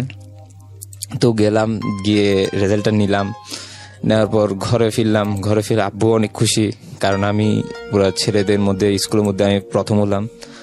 আম্মু খুশি, টিচারও খুশি। আচ্ছা, মানে একটা জিনিস যেটা হচ্ছে দেখেন, ইটস ভেরি ইম্পর্টেন্ট, সেটা হচ্ছে একটা ধাক্কা কিন্তু লাইফের মোটোটা চেঞ্জ করে দিয়েছে। যে না, ও রিয়েলাইজ করতে পেরেছে যে পরিবারে অর্থটা কতটা প্রয়োজন, এবং এই রিয়েলাইজেশন ওকে যে কোনোভাবেই হোক ভালোর দিকে কনভার্ট করছে, চেষ্টা করছে ভালো কিছু করার জন্য। এবং এই চেষ্টাটার মধ্যে একটা ধাক্কা আছে যেটা সমাজে চলতে ফিরতে হয়, ভুল কিংবা অপরাধ, সেই ধাক্কাগুলো আছে। সেখানেও নিজেকে টিকিয়ে রাখার একটা যুদ্ধ আছে, এবং ওই টিনেজ বয়সে একটা মেয়ের প্রতি ভালো লাগা, এবং সেখানে আমাদের যে ধর্মীয় ভাবে বিধিনিষেধ সেটাকেও মাথায় রেখে নিজেকে নিয়ন্ত্রণ করা, সবকিছু মিলিয়ে এই গল্পটা কোথায় যাচ্ছে সেটাই হচ্ছে প্রশ্ন। যেহেতু সিক্রেটস, সেহেতু এখানে সিক্রেটসগুলোই রিভিল হবে। বলো। তো আমি যখন এসএসসি পাশ করি, এসএসসি পাশ করার পরে ভালো একটা পয়েন্ট নিয়ে পাশ করলাম। তো এর মধ্যে আমার যে ওই যে বললাম যে মেয়েটার প্রতি দুর্বলতা ছিল, সে মানে চট্টগ্রামের বিখ্যাত একটা কলেজে ভর্তি হয়, কিন্তু সেই কলেজে আমার অ্যাডমিশন আসে নাই, যার কারণে খুব খারাপ লাগে। আর দ্বিতীয়ত আমি একটা ডিফেন্সের কলেজে অ্যাডমিশন নিই। তো ডিফেন্সের কলেজের নামটা প্রকাশ করতেছি না, কিন্তু ডিফেন্সের কলেজে অ্যাডমিশন নিই। তো পরবর্তীতে আমি যতবারই তার সাথে মিট করতে চেষ্টা করি, সে আমার অ্যাভয়েড করে। তো একসময় বুঝতে পারলাম যে আসলে সে নতুন নতুন বন্ধু বান্ধব হয়েছে, যার কারণে আমাকে অ্যাভয়েড করা শুরু করলো। তো আমি নিজের মধ্যে একটা প্রতিহিংসা সৃষ্টি করে আর তার সাথে মিট করার চেষ্টা করিনি, তার সাথে ওইখানে আমার ফ্রেন্ডশিপটা ভেঙে দিছি। কিন্তু ভাইয়া সত্যি বলতে এখনো পর্যন্ত তার যে দুর্বলতা ছিল আমার, মানে তার কাছে যে দুর্বলতা ছিল আমার, সেটা এখনো আছে। আচ্ছা, যাই হোক। তো পরবর্তীতে আমি একটা মানে এই দুঃখটা এইটা ভোলার জন্য আমি নতুন একটা রিলেশনে যাই। তো রিলেশনে যাওয়ার পরে আমি তো তখন তো কোনো ইনকাম ছিল না, আর যেহেতু আমি লাইফে আগে ডিসিশন নিয়েছি যে না, আমি দ্বিতীয়বার আগের ভুলটা করব না। তো কেমনে কেমনে ভাইয়া একদিন আমাকে বেতন দিছে ঘর থেকে, কলেজ বেতন দেওয়ার জন্য। তো সে বেতন দিয়ে সেখানে 600 টাকা এক্সট্রা ছিল। তো আমি কিছুটা মার্কেটিং করলাম, আর কিছুটা ওই ঘুরতে বেরিয়েছিলাম তাকে নিয়ে, সেখানে খরচ হয়ে গেছিল। তো আমার শর্ট ছিল সেখানে 1200 টাকা। জি। তো 1200 টাকা ফিল আপ করার জন্য আমার হাতে ছিল 800 টাকা, কিন্তু শর্ট ছিল 1200 টাকা। তো 1200 টাকা ফিল আপ করার জন্য আমি একটা বন্ধুকে বললাম যে বন্ধু, আমার কিছু টাকা ধার দে, না হলে আমার কলেজে যদি আমি বেতন দিতে না পারি, আর গত 1 মাসের ডিও আছে, যেটা ওইটা যদি দিতে না পারি তাহলে আরো 1 মাসের ফাইন আসবে, যেটা আমার দ্বারা তো ফিল আপ করা সম্ভব না, আর ফ্যামিলিতে জানলে অনেক বড় সমস্যা হতে পারে, কারণ এই এটুকু কভার দেওয়ার মতো এখনো থাকলেও পরিস্থিতি নেই। তো এখন বন্ধু থেকে বললাম, বন্ধুরা কেউ পারতেছে না। তো পরবর্তীতে একটা ফ্রেন্ড তো আমার বলতেছে যে দোস্ত দেখ, এখন কোনো জায়গা থেকে টাকা পাচ্ছস না, তো তুই যদি চাস তাহলে আমি তোর একটা জায়গার কথা বলতে পারি। আমি বলতেছি কোন জায়গা? বলে যে যদি চাস তাহলে জুয়া খেলতে পারোস। তো আমি বলতেছি না, আমি এইসব কখনো করি নাই, আর এগুলো আমি পারি না। বলে যে তোর করা লাগবে না, জাস্ট আমি করবো, যদি ভাগ্য থাকে তাহলে মনে কর বেতনটা তুই এখান থেকে দিতে পারবি, আর যদি ভাগ্য না থাকে তাহলে পারবি না। তো আমি অনেক চিন্তা করলাম যে যদি বাই চান্স যদি পাই তাহলে আমার এই টেনশনটা আর করতে হচ্ছে না। তো ওর টাকাগুলো দিলাম, সে খেললো, সে খেলে ওইখানে টাকাগুলো খাওয়াই দিল। খাওয়া দেওয়ার পর দিয়ে আমার তো একটা মেমোরি ছিল, সে এটাও সেল করলো, সেল করে ওইটা দিয়ে খেলে আবার সেই যে 800 টাকা ছিল, সেই 800 টাকার মেমোরি 200 টাকা, 1000 টাকা, আর 100 টাকা জাস্ট এখানে লাভ ছিল। তো এটা নিয়ে দুপুরে আসার পর আবার সন্ধ্যার দিকে আমিও গেলাম জাস্ট টাকাটা 1200 টাকা ফিল আপ করার জন্য। তো যাওয়ার পরে সেখানে যে 1100 টাকা নিয়ে গেলাম, সেটা হেরে গেছি জুয়া খেলাই। ওইখান থেকে আমার মানে জুয়া খেলা শুরু। 1100 টাকা হেরে গেছি। তো আমার থেকে মানে কি আমি এতটুকু ভাবতে পারিনি জুয়া খেলা যে মানুষের লাভ না, সবসময় ক্ষতি করে, ওইটা কখনো ভাবতে পারিনি আমি। তো আমি চিন্তা করছি যে এখন হেরে গেছি তো কিসে, আবার টাকা নিয়ে এখন জিতবো আমি। তো একটা কথাই কি প্রিয় ভাই, এই সময়টাতে আমার ঘরে আমাকে প্রচুর বিলিভ করতো। আমার ঘরে আমার ভাইয়ের বেতন, আব্বুর ইনকাম, আম্মুর বেতন প্রতি মাস শেষে আমাকেই দিত, এমনকি আমি রাখতাম, সব হিসাব আমি দিতাম। তো যখন টাকাগুলো হেরে গেলাম, তো আমি ঘর থেকে ঘরের কাউকে না বলে 3000 টাকা নিলাম। 3000 টাকা নিয়ে এগুলো দিয়ে খেললাম, খেলে এগুলো হেরে গেলাম। তো তখন ঘরে কেউ জানে না, কারণ টাকার হিসাব দিতে হয় মাস শেষে। তো এগুলো আমি কোনো মতে চাপায় রাখার কারণে তো এক সময় গিয়ে এগুলো জানতে পারে যে ঘরে 3000 টাকা শর্ট। তো তখন আমি বললাম যে আব্বু, আমি এরকম যে কোনো একটা কাজে নিলাম, 2-4 বলে বুঝাই দিলাম। তো ওনারাও কিছু বলে নাই, আর বলছে আচ্ছা ঠিক আছে, টাকাগুলো যেখানে খরচ হচ্ছে সেখান থেকে এনে রেখে দিস। তো পরবর্তীতে এরকম করতে করতে আমি আবার ঘর থেকে টাকা নিলাম। ওই সময় টাকা নিয়ে আপনি কি করতেন? বেসিক্যালি ওই টাকাগুলো নিয়ে সেই যে টাকাগুলো জুয়াতে হারাইছি সেগুলো তোলার চেষ্টা করতাম। তো আমি যতবারই টাকা নিয়ে গেছি ততবারই খাওয়াই দিছি। তো আব্বু এরকম এক সময় এরকম 3বার পরপর 3বার যখন ঘর থেকে আমি 3,000 করে 9,000 টাকা যখন নিয়ে যাই, তখন ঘর থেকে বলে যে ঘরে 8 টাকা কই। তো আমি কোনো হিসাব দিতে না পারি, সেদিনও আব্বু আমাকে মারধর করে, ঘর থেকে বেরিয়ে যাইতে বলে। তো যেহেতু আমার নিজের অপরাধ, সেহেতু আমি আর আব্বুর সাথে রাগারাগি করি নাই। আবার আম্মু ঘরে আনছে, ঘরে আনার পরে তো এই কথা জানতে পারে আমার ওই যে হানিফ ভাই বললাম, যিনি আমার ঘুমের ওষুধ খাওয়া ছাড়াইছিলেন। তো উনির সাথে চলাফেরা করতে করতে আমার এই সময়টাতে মানে যখন জুয়া খেলি আমি, তখন খুব একটা ফ্রিলি হয়ে যায় তার সাথে, মানে বন্ধুর মতো। তো উনি ড্রিঙ্কস করতো, তো আমাকে একদিন বললো যে মন খারাপ, আমি বললাম জি। তো বলতেছে এটা খা, দেখি মাইন্ড ফ্রেশ হয়ে যাবে।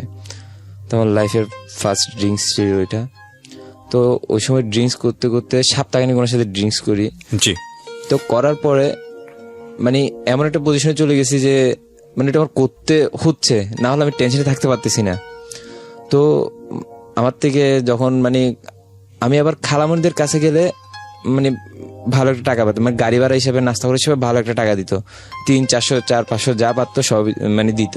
তো ওইগুলো দিয়ে আমি কি করতাম, চলে যেতাম জুয়া খেলার জন্য। তো জুয়া খেলে মনে করেন মাঝে মধ্যে যদি লাভ করতাম, সেই চলে যেতাম ড্রিঙ্কস করার জন্য। তো একদিন ভাইয়া হলো কি, আমাদের এলাকার 2টা বড় ভাই বলতে মানে কি নেতা, রাজনৈতিক নেতা ওইরকম। তো আমি ওদের সাথে গেলাম ড্রিঙ্কস করতে। তো ওদের সাথে ড্রিঙ্কস করতে বসছি, ওদের প্রায় 76 ঘন্টা ড্রিঙ্কস করছি ওদের সাথে আমি। 76 ঘন্টা টানা? জি, আমি ঘরও যাই নাই। 76 ঘন্টা ড্রিঙ্কস করছি এবং নামি দামি একটা আমাদের চট্টগ্রামের ক্লাব আছে। আমি এখানে একটু ইন্টারাপ্ট করছি। একটা হচ্ছে যে রিজনটা কি ছিল পার্টিকুলারলি, যে এই কারণেই শুধু কি একটা মেয়ে যেটা ছিল যে চলে গেল, তার সঙ্গে সম্পর্ক হলো না বিকজ ও একটা ইনস্টিটিউশনে পড়লো, ওইটা চলে গেল মানে কি, মানে আমি যার প্রতি উইক ছিলাম তার বলার জন্য যে নতুন রিলেশনটা করছিলাম, সেই রিলেশনটা তাকে নিয়ে ঘুরতে যাওয়ার, যে আমি কলেজের বেতনটা থেকে মানে টাকাটা ভাঙছিলাম, ঘুরতে গিয়ে টাকাটা যেটা ভাঙছিলাম সেটা ফিল আপ করতে গিয়ে আমার বন্ধু থেকে হেল্প চাইছিলাম। সে আমাকে পরামর্শ দিয়ে আমাকে নিয়ে গেছিল সেখানে জুয়া খেলাতে। তো জুয়া খেলা মানে সে টাকাগুলো তো খাওয়াইলাম, ঘর থেকে আরো 9,000 টাকা খাওয়াইলাম। এরপরে তো আমি এরকম মানে কি ওই খালামতি যা পাই তা আনি খেলি, যেদিন লাভ হয় সেদিন ড্রিঙ্কস করতে যাই। কিন্তু সেদিনকে হয়েছিল কি ভাইয়া, যেমন রমজানের 2 মাস আগের কথা বলতেছি আমি, সেদিন হয়েছিল যে গেলাম ড্রিঙ্কস করতে, সেখানে মানে এমন একটা ইয়াতে পড়ে গেছি, 76 ঘন্টা টানা ড্রিঙ্কস করছি। ইভেন কি মানে কি সন্ধ্যে দিয়ে গেছিলাম আমরা, প্রতি রাতে জাস্ট 3 রাত ছিলাম, প্রতি রাতে যাইতাম, একটা নামি দামি ক্লাব ছিল, ওই ক্লাবে যাইতাম। তো ওই ক্লাবে গিয়ে ওরা ভাইয়াদের গার্লফ্রেন্ড ছিল, ওদের নিয়ে ডান্স করতো আর আমি জাস্ট বসে থাকতাম, আর ড্রিঙ্কস করতাম। তো ওই দোকানে, যে দোকানে আমরা ড্রিঙ্কস করতাম, তো ওই দোকানের মালিক আমাদেরকে 2 দিন জামা কাপড় শপিং করে দিয়েছিল, খাওয়া দাওয়া উনি নিয়ে আসতো, খাবার দাবার আমরা জাস্ট একবেলা ভাত খাইতাম। আর ওই যে ড্রিঙ্কসের সাথে যা খাইতাম আর কি, চিপস বা চানাচুর বা সস, যেটা দিয়ে খাইতাম। তো 3 দিন পর বিল আসছে, সেই দিন 74,000 টাকা। আমরা ছোট্ট আরেকটা বিরতি নিচ্ছি এবং আমাদের এই অনুষ্ঠানটি অনলাইনে শুধুই আপনি আমাদের ইউটিউব চ্যানেল থেকে পেতে পারেন। বাকি যারা আপলোড করছে, বিশেষ করে ইউটিউবের ব্যবস্থা নিতে বাধ্য হবে, এবং আপনারা নিশ্চয়ই জানেন যে বাংলাদেশে আইসিটি অ্যাক্ট কতটা পাওয়ারফুল। সুতরাং আমরা আপনাদেরকে রিকোয়েস্ট করছি, এতদিন যা করেছেন বুঝে না বুঝে, যেহেতু এই কন্টেন্টগুলো ঢাকা এফএম এর পেইড কন্টেন্ট, সুতরাং এগুলো নিয়ে অন্য কেউ এই কাজটা করুক এবং এটা আমাদের প্রচারে সমস্যা হচ্ছে, এই জন্য আমরা আপনাদেরকে প্রথম পর্যায়ে বিনীতভাবে অনুরোধ করেছিলাম। আমরা এখনো দেখতে পাচ্ছি আপনারা এই কাজটা করে যাচ্ছেন। আপনাদেরকে শেষবারের মতো সতর্ক করছি, প্লিজ স্টপ দিস ইমিডিয়েটলি। ওকে, যেখানটা আমরা ছিলাম। তো 3 দিন পর বিল আসছে, সেদিন 74,000 টাকা। কয়জন ছিল আপনার সঙ্গে? 3 জন। আচ্ছা, এই টাকাটা কে দিয়েছে? এই টাকাটা ওই যে 2 বড় ভাইয়ের কথা বললাম তারা দিয়েছে, আর আমি জাস্ট 12,000 টাকা দিছি তাদেরকে। ওকে, মানে কলেজের বেতন ফিল আপ করার জন্য আপনি জুয়া খেলা শুরু করলেন, তখন মোটামুটি লাভ করতেছিলেন? টাকাটা প্রথম লস, মানে যে ঘরের 9,000 টাকা লস করে ফেলছি, কিন্তু এরপর খালামুড়িতে যে 400-500 টাকা পেতাম, ওইটা আপনি জুয়া খেলতেন? হ্যাঁ, ওইটা দিয়ে জুয়া খেলতাম, মাঝে মধ্যে লাভ পেতাম আর মাঝে মধ্যে লস করতাম, কিন্তু সেদিন আমার লাভ ছিল। তো ভাইয়া বলতেছে যে যতটুকু পারবি দিয়ে যাইস। তো আমি 12,000 টাকা ছিল, সরি 13,000 টাকা ছিল, আমি 12,000 টাকা দিলাম। বলছে ভাই আমার থেকে আর নাই, এগুলো রাখেন। বলছে ওকে ঠিক আছে ফাইন। তো ওগুলো দিয়ে দিলাম। তো এরপরে ভাইয়া এরকম আরো একদিন এরকম আরো একদিন বিল আসছে 44,000 টাকা। তো এটা তখন আমার থেকে কোনো টাকা ছিল না, টাকা ছিল 9,000 টাকা। সেগুলো আবার জুয়া খেলতে গিয়ে আমি চেয়েছিলাম যে একটু বাড়াই যাতে দিতে পারি, তো জুয়া খেলতে গিয়ে আবার খাওয়াই দিই। তো 44,000 টাকা বিল তাতে দিতে হয়, এবং কি ওই ভাইয়ের সাথে আমার একটু মানে রাগারাগি হয় আর কি। ভাইয়া আমার অনেক প্রেশার দেয় টাকা দেওয়ার জন্য। তো আমি ভাইয়ার বলি, ভাইয়া আমার তো করার কিছু না। আর ভাইয়া যেহেতু সেটা ভালো জিনিস না, সেটা আমার ফ্যামিলিতেও জানাতে পারতেছে না। তো এরকম আমি মদের মধ্যে খুব মানে ড্রিঙ্কস মানে আমার করতে হইতো। তো এর পরবর্তীতে একদিন মানে এই যে 9,000 টাকা যাওয়ার পর 1.5 মাস পরে আব্বু আমাদেরকে 3500 টাকা এনে দিছিল। তো বলতেছে যে এগুলো আমার গাড়ির টাকা, এগুলো 3 দিন পর ড্রাইভার চেঞ্জ হবে, ওর দেওয়া লাগবে গাড়ি ঠিক করার জন্য। তো আমি 3500 টাকা যেই দিন দিছে সেই দিনের পরের দিন দুপুরে আমি আবার জুয়া খেলতে চলে গেছি ভাইয়া। তো জুয়া খেলে প্রথম নিয়েছিল 1500 টাকা, এরপর নিয়ে গেছি 2,000 টাকা, সব মুঠো খাওয়াই দিলাম। তো এখন টেনশনে আছি কিভাবে ম্যানেজ করবো। তো খালাদের থেকে আমি 3টা খালারে কল দিই, বলি খালা আমি এরকম কলেজে বেতন হারিয়ে ফেলছি। মিথ্যা কথা বলতেছি, আবার কলেজে বেতন হারিয়ে ফেলছি, আমাকে এরকম ঘরে জানলে সমস্যা হবে, তোমরা যেমনি পারো আমাকে হেল্প করো। তো 3 খালা থেকে আমি 35 টাকা ম্যানেজ করে আব্বুর দিয়ে দিলাম। তো এরকম 3 খালার থেকে নিলাম, ফ্রেন্ড সাইকেল থেকে এরকম মানে নিয়ে আমি জুয়া খেলতাম শুধু। তো এরকম জুয়া খেলার পর একসময় দেখা গেছে কি সবাই থেকে টাকা নেওয়া হয়ে গেছে। এবার খালামণিদের টাকা তো আমি ব্যাক করতে পারতেছি না, কিন্তু খালামণিরা আমার ঘরে হিংস দেওয়া শুরু করছে। আমার আম্মুকে ফার্স্ট টাইম আমার আম্মুকে বলে। তো আমি এটা মানে আমার আম্মু যখন আমাকে জিজ্ঞেস করতাম আমি অস্বীকার করতাম যে না আমি কেন খালামণিদের টাকা আনতে যাবো। কিন্তু যখন ফেস টু ফেস যখন জিজ্ঞেস করা শুরু করলো আমাকে সামনে রেখে, তখন তার অস্বীকার কোনো আমার চান্স নেই। আচ্ছা। তো এরকম সবাই আমার ফ্রেন্ডদের থেকে, একটা ফ্রেন্ড থেকে 12,000 টাকা ধার নিয়েছিলাম, আরেকটা ফ্রেন্ড থেকে 3500 টাকা, আর একটা এরকম 1-2,000 টাকা তো আছেই। তো আমার ফ্রেন্ডদের টাকা যখন ফিল আপ করতে পারতাম মানে দিতে পারতেছি না, তখন ওরা আমার ঘরে আসতেছে। ঘরে আসার পরে ভাইয়া ঘর থেকে আমার প্রচুর চাপ দিচ্ছে। তখন মানে চাপ দেওয়ার কারণে আমি চাইছি যে ভাইয়া মানে কোথাও একটা পালা চলে যাব, কারণ আমার তো কোনো জব নেই, আমি টাকাটা কেমনে ফিল আপ করবো। তো তখন আমি কিন্তু ডিফেন্সের কলেজে ছিলাম ভাইয়া। তো ওই ডিফেন্সের কলেজে ভর্তি হওয়ার সময় বলা হয়েছিল যে ওরা বছর একবার পরীক্ষার ফি নিবে। তো অর্ধবার্ষিকী পরীক্ষার ফি দিলাম, ফাইনালে ফার্স্ট ইয়ার ফাইনালে গিয়ে পরীক্ষার ফি আবার দিতে হচ্ছে। তো আর ওদিকে যেহেতু আমার বাইরে দেনা টানা হয়ে গেছে, তো মাথা একটু মানে কি বলবো, বেসিক্যালি ভাবে আমি সাধারণভাবে চিন্তা করতে পারতেছি না, মানে আমার মাইন্ডটা অন্যদিকে চলে যাচ্ছে, নেগেটিভ দিকে। তো এবার একটা ফ্রেন্ড ছিল, সে বলতে দোস্ত ওরা একবার নিবে বলে 2বার নিচ্ছে পরীক্ষার ফি, তখন কি করা যায়। তো মানে ওর একটা আইডিয়া ছিল যে একটা দামি জিনিস সে কিন্তু চুরি করবে, এমনকি সেটা করা হয়েছে ডিফেন্সের কলেজ থেকে। তো সেটা নিয়ে অনেক তোলপাড় ছিল। এই সঙ্গে আপনি জড়িত ছিলেন? জি। কি চুরি করা হয়েছিল? প্রজেক্টর চুরি করা ছিল ক্লাসরুম থেকে। ওই সিসি ক্যামেরা ছিল না ক্লাসে? সিসি ক্যামেরা তখন আসলে ওইভাবে আসেনি না, ছিল ওইগুলো আমাদের পুরো কলেজ আর বিদ্যালয় মিলে 3টা ছিল। তবে এখন 56টা সিসি ক্যামেরা লাগানো হয়েছে। একটা কথা আমি সবসময় বলি যে একটা অপরাধ আরেকটা অপরাধের জন্ম দেয়, একটা অপরাধ আরেকটা বড় অপরাধের দিকে নিয়ে যায়। একটা মিথ্যা ঢাকতে গিয়ে যেরকম আমাদের শত মিথ্যার আশ্রয় নিতে হয়, ঠিক একইভাবে একটা অপরাধ পরের স্টেপে নিয়ে যায়, যেটা তার থেকেও বড় অপরাধ। আচ্ছা, তো ওটা চুরি করা হয় সিসি ক্যামেরা লাগানোর আগে। আচ্ছা, তো চুরি করে আপনারা কোথায় বিক্রি করেন এটা? আসলে চুরি করার 1-1.5 মাস পর্যন্ত এটা রেখে দিই আমরা নিজেরা। আচ্ছা, কারণ বিক্রি করতে গেলে ধরা পড়ে যাবেন বা এরকম কোনো কিছু। আর দ্বিতীয়ত মূলত কথা যেটা মানে কি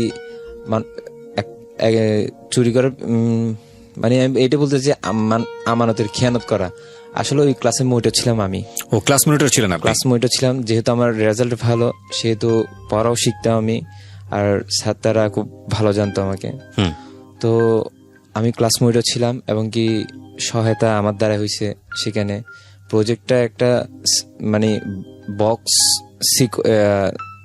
জালির বক্সের মতো ছিল, সেখানে সেটা জালির বক্স রড যেটা থাকে, হ্যাঁ, তালাটা আমার হেল্পের দ্বারা খুলছে সে, এবং কি সেটা আমি এটা শিখে। ক্লাসরুমে তো সবসময় স্টুডেন্ট থাকার কথা, আপনারা ওটা করলেন কখন?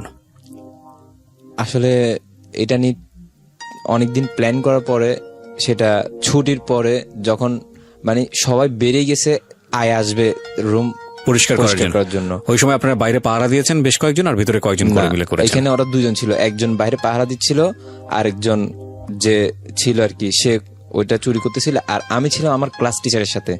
যেহেতু কখনো বলতে না পারে যে আমার প্ল্যান ছিল এটা, যেহেতু কখনো বলতে না পারে যে এটা তো খোলার সাধ্য একমাত্র আমার স্টুডেন্টের মধ্যে, কারণ যেহেতু ক্লাস মিটার আমি চাবি আমার থেকে। আমি ছিলাম ক্লাস টিচারের সাথে, আমি রেজাল্ট কার্ড নিয়ে একটু কাজ করতেছিলাম স্যারের সাথে। আচ্ছা, তো এর মধ্যে আয়াসি বলতেছে যে স্যার সুরমা সেকশন থেকে আপনার প্রজেক্টটা চুরি গেছে আপনার ক্লাস থেকে। তো তখন আপনি স্যারের সঙ্গে? তখন আমি স্যারের সঙ্গে, আমি তো সব জানি আগে থেকেই, ওকে, মানে তারপর নাটক করতেছি আর কি। তো ভাইয়া এটা করার মূল উদ্দেশ্য এটাই, কারণ আমি যেহেতু এত বড় একটা মানে কি ভুল করে ফেলছি, চাইছিলাম যে এটা থেকে কিছু অর্থ পেলে ওটা সমাধান করা যাবে। আসলে এটা 1.5 মাস পর সেল করতে গিয়ে দেখি যে এটা যতটুকু দামি মনে করছি, মানে দামি ছিল সেটা, কিন্তু মডেল পুরানো হওয়াতে আমরা সেটা ভালো দাম মানে কোনো দামই পাই নাই, যেটা এখনো আছে সেল করি নাই। তো ভাইয়া আমি এই এতগুলো ভুল করার পরে এখন আমি মানে কি এই কয়েক মাস আগের কথা বলতেছি, আমি ভালো করে রাতে ঘুমাতে পারতাম না, মানে ওই টেনশনে। ওরা আমার সবসময় ভয় দেখাতো এটাই যে আমি তোর ঘর আসে বলে দিব যে আমার টাকাটা দেস না, এই সেই। তো এর মধ্যে আব্বু একটু অশৃঙ্খল হওয়া শুরু করলো। যেমন আব্বু বলছে যে মানে যেহেতু পড়ালেখা করতেছি না আমি, এই সমস্যাগুলো মানে ভুলগুলো করাতে আমি আর ঘরেও পড়তেছি না, কলেজ যাচ্ছি না বিগত 2 মাস ধরে। তো আব্বু বলতেছে যে তোর আর কলেজ যাওয়ার দরকার নেই, তুই ডিরেক্ট চাকরি কর। তখন মানে আমি নিজের প্রেশারে সামলাতে পারতেছি না, আবার আব্বু আরো প্রেশার দিচ্ছে। তো এই কারণে আমি আব্বুর সাথে একটু বাজেভাবে কথা বলি, এই আমার লাইফের ফার্স্ট তখন দেখে আর কি। তো কথা বলার পর থেকে আব্বু মানে রাগ করে অনেকদিন আমার সাথে কথা বলে নাই। তবে এরকম করতে করতে করতে করতে এক সময় মানে ঘরে সম্পূর্ণ মানে আমি যে কিভাবে টাকাগুলো ওয়েস্ট করছি এগুলো কেউ জানে না। মানে ওই সময়টাতে আপনি যেটা হচ্ছে যে ড্রাগ নিচ্ছেন, মানে আপনি ড্রিঙ্কস করতেছেন, চুরির সাথেও আপনি জড়িত সামহাও, বিভিন্ন জায়গা থেকে চুরি করার মানে ক্লাস। আমি জাস্ট ওই অনলি একটা চুরি করতেছেন, বাড়ি থেকে পয়সা নিচ্ছেন, যে কোনো ভাবে হোক, মানে এদিক ওদিকের কথা বলে পয়সা নিচ্ছেন, এবং একটা উচ্ছৃঙ্খল জীবনযাপন যেটাকে বলে। জি, আমরা ছোট্ট একটা বিরতি নেব প্রিয় শ্রোতা। আর এই অনুষ্ঠানটি আমাদের ইউটিউব চ্যানেলে আপলোড করা হয়েছে। আমাদের ইউটিউবের ঠিকানা www.youtube.com/ জানার পরে আব্বু সেদিন আমাকে কিছুই বলেনি ভাইয়া। আমি মনে করছি অনেক কিছু হবে, যে আমাকে ঘর থেকে বের করে দিবে। আব্বু সেদিন আমাকে কিছু বলেনি, শুধু একটা কথা বলছে যে দেখ তুই কেমনে টাকাগুলো খরচ করছিস আমি জানি না, আমি তো তুই জিজ্ঞেস করতে চাচ্ছি না, কিন্তু একটা কথা বলতে চাই যে তুই টাকাগুলো খরচ করছিস ঠিক আছে, জীবনে মানুষের ভুলই হয়, কিন্তু আমি চাই না যে দ্বিতীয়বার আর নেক্সট একই ভুলটা কর। এখন সময় আছে, নিজের লাইফটাকে ঠিক কর, ভালোভাবে লেখাপড়া কর, ভালোভাবে খাওয়া দাওয়া কর, ভালোভাবে নিজের শরীরকে ঠিক রাখ। তো বিগত আরো 1 মাস আগে, বেশি না 1 মাস আগে আমার শরীরটা আরো অন্যরকম ছিল। এই আব্বুর কথা বলার পর থেকে আমি, যেহেতু আমার ফ্যামিলি মেনে নিছে টাকাগুলো দিবে, তো আমি এতটুকু টেনশনও করতাম না, ভালোভাবে চলাফেরা করতাম। কিন্তু ভাইয়া এই 1 তারিখে গেছে, 1 তারিখে আম্মু রিজাইন দিছে, আম্মু চাকরি থেকে অবসর নিছে। তো এরপরে আব্বু একটু আমার উপর মানে কি ক্ষিপ্ত আর কি চাকরির জন্য। তো এগুলো নিয়ে প্রতিদিন রাতে চিল্লাফাল্লা হতো। তো চিল্লাফাল্লা করার কারণে আমি একটু আব্বুর সাথে মানে গরম হয়ে কথা বলি। তো এগুলো বলার পরে যে মানে লাস্ট 3 তারিখ আব্বুর সাথে আমি এত একটা রুড বিহেভ করি, যার কারণে আব্বু আমার সাথে কথা বলে না। কিন্তু ভাই গত 13 তারিখে আমি দুপুর প্রায় 1টা বাজে, তখন আমি ঘর মানে শোকেস গুছাচ্ছি, বা আমার পড়ার টেবিল যেটা ওইটা গুছাচ্ছিলাম। তো শোকেসের মধ্যে ওই যে আমি আর ওই লকটা টাইট দেওয়ার জন্য আমি আব্বুর ব্যাগ থেকে স্ক্রুড্রাইভার, গাড়ি ব্যাগ থেকে স্ক্রুড্রাইভার বের করে এনে টাইট দিয়ে ওইটাকে চেয়ার উপরে রেখে আমি আমার বই গুছাচ্ছিলাম। তো এই মুহূর্তে আব্বু এসে আমাকে বলে যে তুই আমার জিনিস কেন ধরস, তুই আমার টাকা কেন খাস, তুই আমার টাকা খাবি না, আমার জিনিস ধরবি না। আব্বু নিজের মুখে বলে, মানে কি রাগের মাথায় বলছে, কিন্তু আমার থেকে খুব সেটা হার্ট করছে যে কথাটা এরকম ছিল, তুই আমার সন্তান না। বুঝতে পেরেছি। তার আগে কি আপনার ফ্যামিলি জানতো যে আপনি যে ড্রাগ নেওয়া শুরু করেছেন? না, আমার ফ্যামিলি এখনো জানে না, তখনও জানতো না বিষয়গুলা। ঠিক আছে, তো এই কথাটা কি বাবার সঙ্গে খারাপ আচরণ করার পরে বাবার মুখ থেকে বের হলো, নাকি তার আগেই বের হয়েছে? এটা আসলে খারাপ আচরণ আমি নিজে স্বীকার করছি, খারাপ আচরণ করছিলাম 3 তারিখে, কিন্তু 13 তারিখে তো আমার কোনো ভুল ছিল না। আমার 3 তারিখে মানে 13 তারিখের আগে, সেটা 13 তারিখের আগে। ওকে, তার মানে বাবা হয়তো ওটাই মাথায় আসছে। হ্যাঁ, রাগ করে আমার সাথে কথা বলে নাই, কিন্তু 13 তারিখে এই ঘটনাটা স্কুটারটা আমি জাস্ট চেয়ার উপর রাখছি ওনার জিনিসটা। আচ্ছা, তো আপনি 3 তারিখে খারাপ ব্যবহার করেছিলেন, এটা আপনি বুঝতে পেরেছিলেন যে আপনি খারাপ ব্যবহার করেছেন? জি ভাই, আমি পরবর্তীতে বুঝতে পারছি। বুঝতে পারার পরে বাবাকে সরি বলা, যে বাবা আমি কাজটা ঠিক করিনি, এটা বলেছেন? আসলে সরি বলেননি? না ভাই, এই সরি না বলার কালচারটা আমাদের ফ্যামিলিতে নাই, মানে ব্রড সেন্স নাই। আমরা সন্তানদেরকে শেখাই না এটা। আমি সরি, আমি বারবার ইন্টারাপ্ট করছি এবং প্রয়োজন আছে ইন্টারাপ্ট করার। আমি একটা খুব ছোট্ট ইন্টারেস্টিং, আমার একটা মেয়ে, আমার তো মেয়ের কথা বারবার বলি আমার অনুষ্ঠান, আমার মেয়ের বয়স 1 বছর পার হলো। এন্ড খুব ইন্টারেস্টিং বিষয়, ইংলিশে কিছু রাইম আছে, আপনারা যদি এই গুগলে খোঁজেন পাবেন ছোটদের শেখানোর জন্য। সেখানে একটা গান আমি দেখলাম, এরকম বাচ্চাদের শেখানো হচ্ছে কখন সরি বলতে হয়, কখন থ্যাংক ইউ বলতে হয়। মানে একটা বাচ্চা যার মুখে এখনো বুলি ফোটেনি, সে ঘন্টার পর ঘন্টা ওই জিনিসটা দেখছে এবং তাকে তার আগেই শেখানো হচ্ছে কখন সরি বলতে হয়, কখন থ্যাংক ইউ বলতে হয়। আমার কথা হচ্ছে, আমি আমার কালচারকে ছোট করছি না, বাট যাদের যে কালচারটা ভালো সেটা আমার প্রশংসা করতে সমস্যা কোথায়? আমাদের মধ্যে এই জিনিসটা নাই, আমাদের না আছে পরিবারে, না আছে সমাজে। আমরা মনে করি সরি বলাটা নিজেকে অপমান করা। আমরা মনে করি যে একজনকে সরি বললে এটা আমাকে ছোট করা হয়। কত ভুল ধারণা দেখেন। একজনকে সরি বললে এটা নিজের মাহাত্ম্য প্রকাশ পায়, যে মানুষ ভুল করতেই পারে, ভাই আমি সরি, আমি অ্যাপোলজি করছি। অদ্ভুত বিষয় হচ্ছে, নিজের ভেতরে ভেতরে আমরা সরি ফিল করি, কিন্তু আমরা মুখে সেটা আনি না। মুখে আনলে সমস্যাটা কোথায়? একটা সরি কত বড় প্রবলেম সেভ করতে পারে আপনি চিন্তাও করতে পারবেন না। ওর বাবা হয়তো মনে মনে পুষে রেখেছে যে আমার সন্তান যে এত বড় খারাপ ব্যবহার করলো আমার সঙ্গে, আমি তো তার কাছ থেকে সরিটা এক্সপেক্ট করি, কিন্তু হয়তো বাবাদের চিন্তাও করে নাই যে সন্তান তো সরি বলাটা সে ছোটবেলায় শেখায় নাই, সুতরাং সে সরি বলবে না। এবং আপনি যখন খারাপ ব্যবহারটা করেছিলেন, আপনার মা কি প্রতিবাদ করেছিল? আপনার মা কি বলেছিল যে তুমি তোমার বাবার সঙ্গে খারাপ কাজ করছো, এটা ঠিক করো না? মা বলেছিল এটা?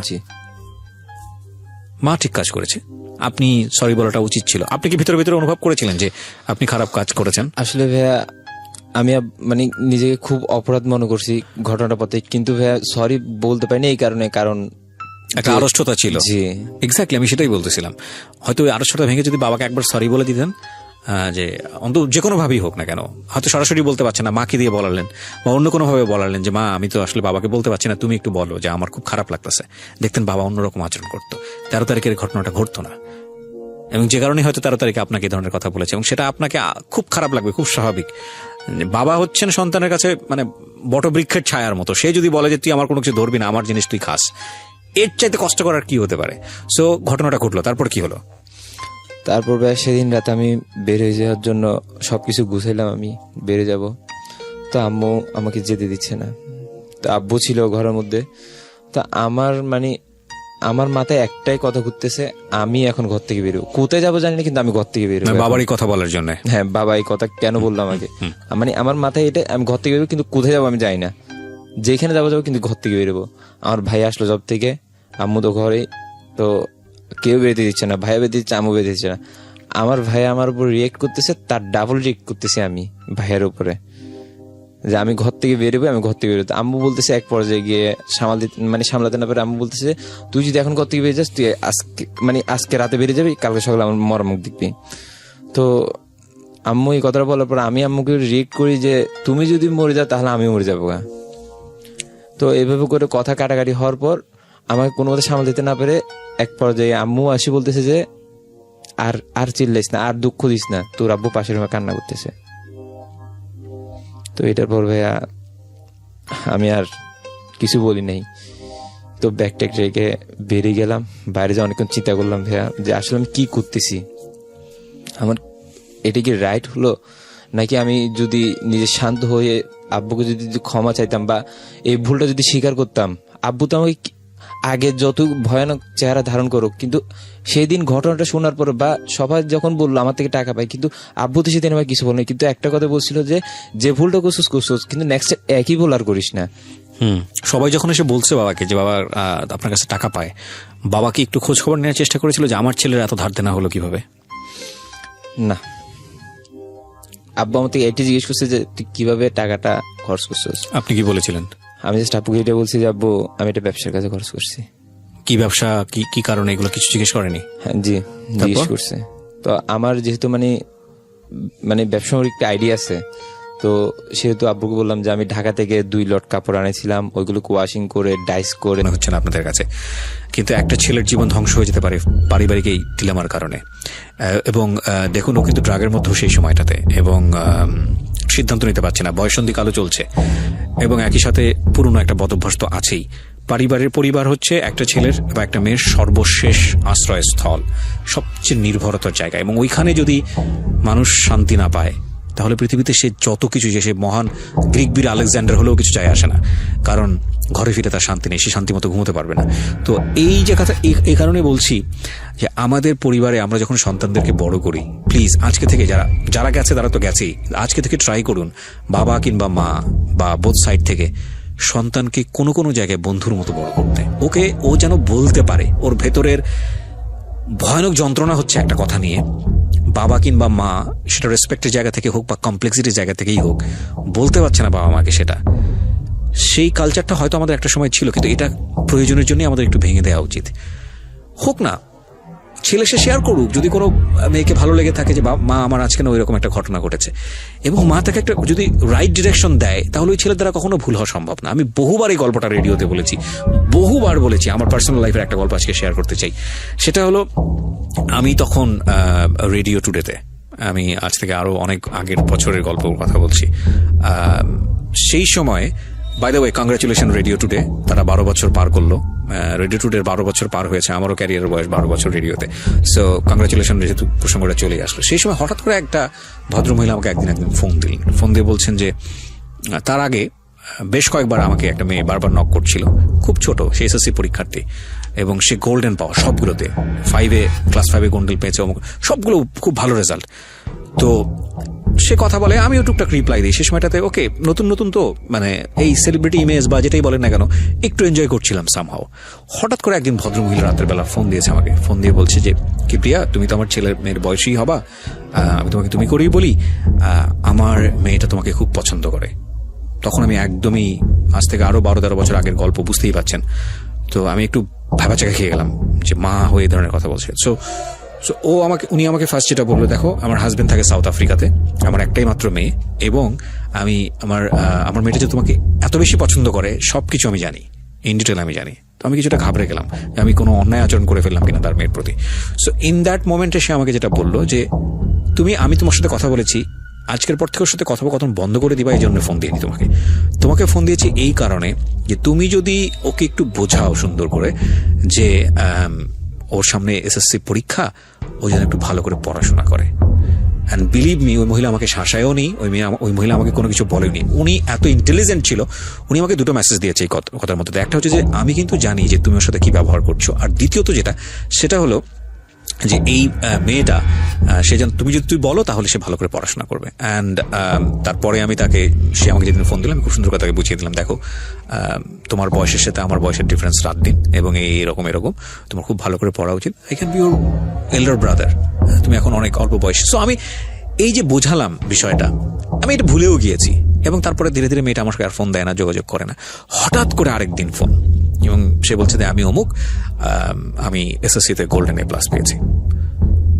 সো আমার ওই মাটার কথা মনে পড়লো।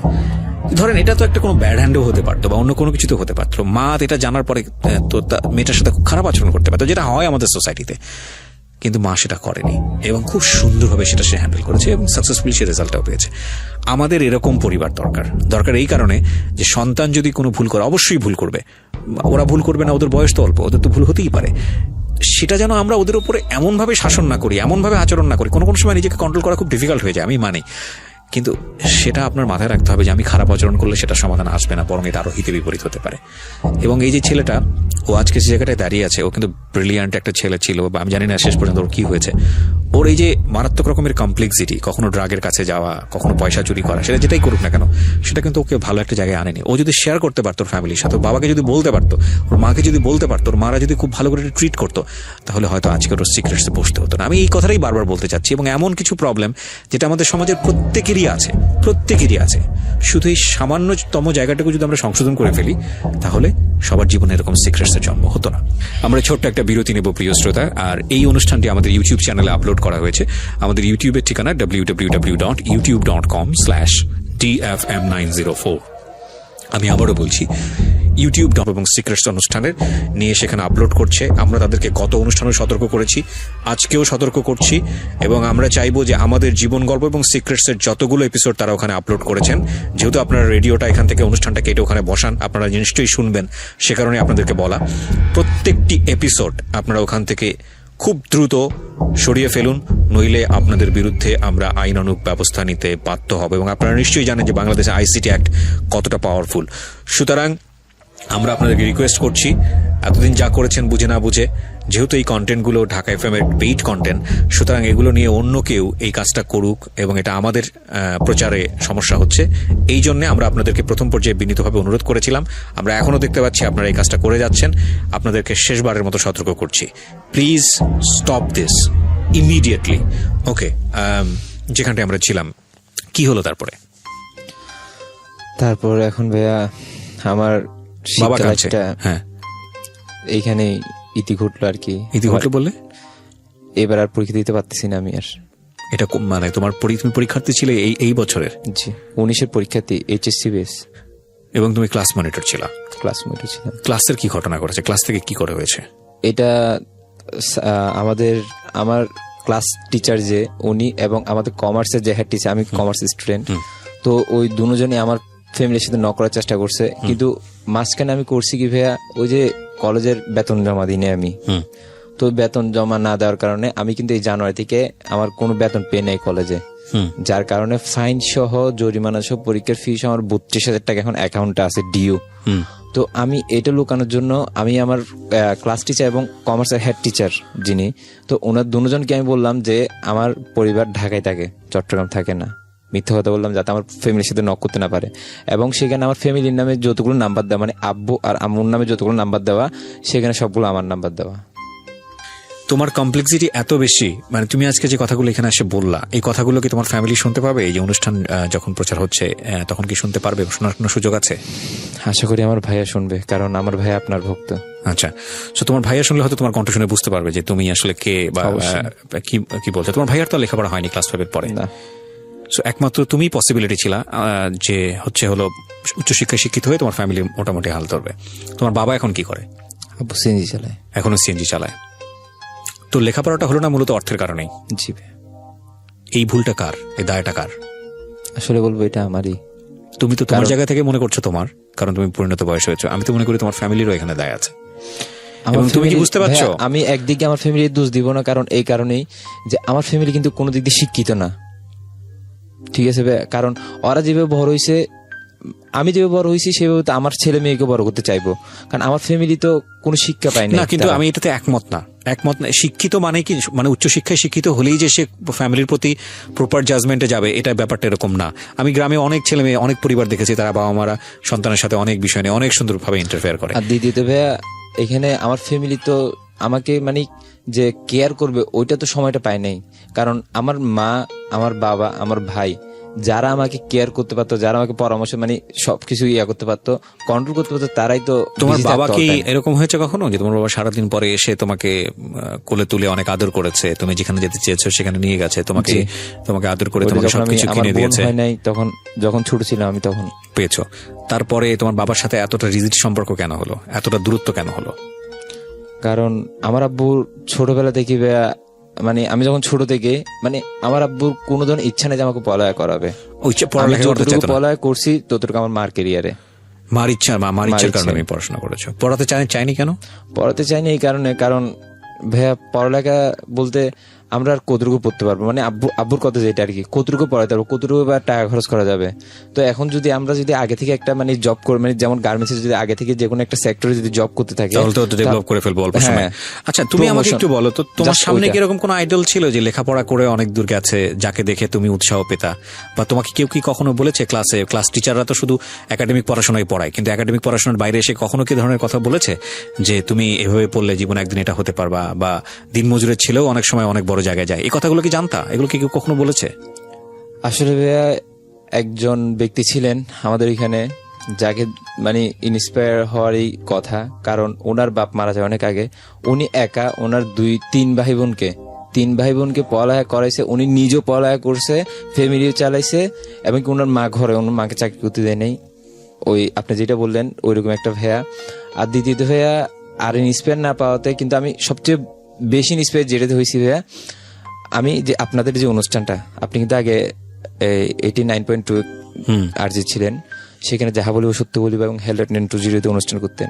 তা আমি বলবো কি ভাইয়া জানেন, যে আমি কিন্তু জীবনে আরো অনেক বড় ভুল করে বুঝতে পারতাম, কিন্তু আমি সেই ভুলগুলো থেকে, হ্যাঁ এগুলো করছি, কিন্তু এগুলো মানে শুনে তুমি কিছুটা হলো নিজেকে সংশোধন করেছো না, সেটা আমাদেরকে অনেকেই বলে। কিন্তু আমার কাছে মনে হচ্ছে কি, মানে তোমার লাইফে এমন কোনো গোল ছিল না যে গোলটা আলটিমেটলি তোমাকে, থাকে না যে একটা মানুষ বড় হয়ে আমি এই জায়গাটা যেতে চাই, এই চাকরিটা করতে চাই, এটা করতে চাই, ওটা করতে চাই, এবং ওটার জন্য আমাকে যেভাবেই হোক না কেন এই রাস্তা দিয়ে যেতেই হবে, আমাকে লেখাপড়া করতেই হবে।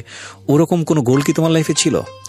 আসলে লক্ষ্য ছিল, কিন্তু এটা আমি আমার ফ্যামিলির জন্য রাখতে পারিনি ভাইয়া। ফ্যামিলি কোথায় বাধা দিল তোমাকে এই লক্ষ্যটা রাখতে? ফ্যামিলি প্রথম বাধা সৃষ্টি করলো আমার কিন্তু এসএসসির আগে সবকিছু বেটার ছিল, আমার সব দিক দিয়ে বেটার, মানে কি সবাই ভালো জানতো।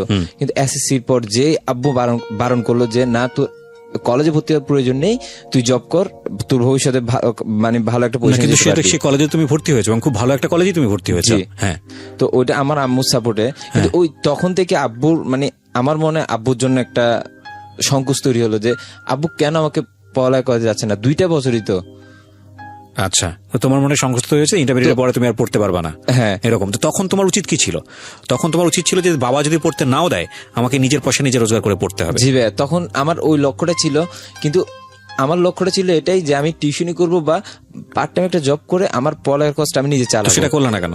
তো সেটা হয় না ভাইয়া, ওই মাঝে আমি কলেজের পরই কিন্তু আমি ওই যে বেতনটা ওইটা ভেঙে ফেলার কারণে এক্স্যাক্টলি তুমি সেই লাইন থেকে উল্টা লাইনে চলে গেছো।